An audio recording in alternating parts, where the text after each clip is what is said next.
So, you want to play Final Fantasy? This is the game that started it all before all the original creators quit and everything got really shitty. But it's still one of the most profitable series out there, once again proving people care more about the name of a thing than its actual content. Anyway, this is the beginning of a journey taking place before even Chocobos existed. But it is the first game in the series with a completely permanent job system, as what you pick for your 4 characters at the beginning of the game cannot be changed. Anyway, this game is designed so no matter what you choose, you can beat the game, so don't feel stifled. You can create any combinations, such as a team of all 4 of the same class, or 2 and 2, 3 and 1, 1 and 3, or my personal favorite, all 4 different. Anyway, here's a quick and dirty breakdown of every class. Warrior. The warrior is the weapon and equipment master. He can't use everything, but he can use the best things. With the strongest armor and weapons, he kicks monsters' asses in the butt. Pros. Kicks monsters' asses in the butt. Cons. He's a costly hero, as unlike many RPGs, where you can find whatever you need, in the majority of Final Fantasies, you are reliant on shops to improve your equipment most of the time. Monk. These guys are essentially the Incredible Hulk. Monk smash, as they punch away their problems even more than your dad does. Something this game doesn't explain very well is that these guys will do more damage without weapons and have more defense without armor. So if you want, you can have a party of 4 monks and can completely ignore shops, except the item shops, as you will need a lot of potions for all the heals. Pro, cheap and strong. Con, heal me.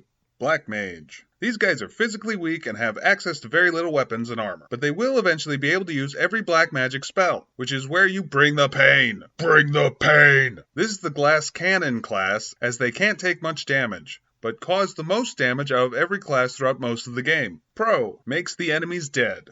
Con, near death most of the time. White Mage. The best class in any Final Fantasy for 2 reasons. 1, they cure yous guys. And 2, that cute hammer they use. Just kidding. It's because, though they might not seem to cause a lot of damage right away, in the endgame, White Mages get some of the most ruthless spells in the entire game. The first 2/3 of the game, she'll be kinda weak, though. Pro, best class ever. Con, a long road to the top. Red Mage. The Red Mage is a bit of everything, while being a master of none. They have access to most, but not all, spells, most, but not all, weapons, and most, but not all, armor. They're pretty average all around, can deal damage, but not quite as good as warrior or monks with physical attacks, and not as good as Black Mage with magical, only because he'll never be able to get those great upper level spells, nor can he be as broken as White Mage eventually becomes for the same reason. But he does do a good job of everything a little bit, and can kick ass with the best of them, whether with weapons or magic, and can cure or cause buffs when he can. Pros, pretty good at everything. Con, but not as good as other classes at anything. And that leaves us with the Thief. Well, if you played any other Final Fantasies, you'll probably expect the Thief to be able to steal. This is not the case in the original Final Fantasy.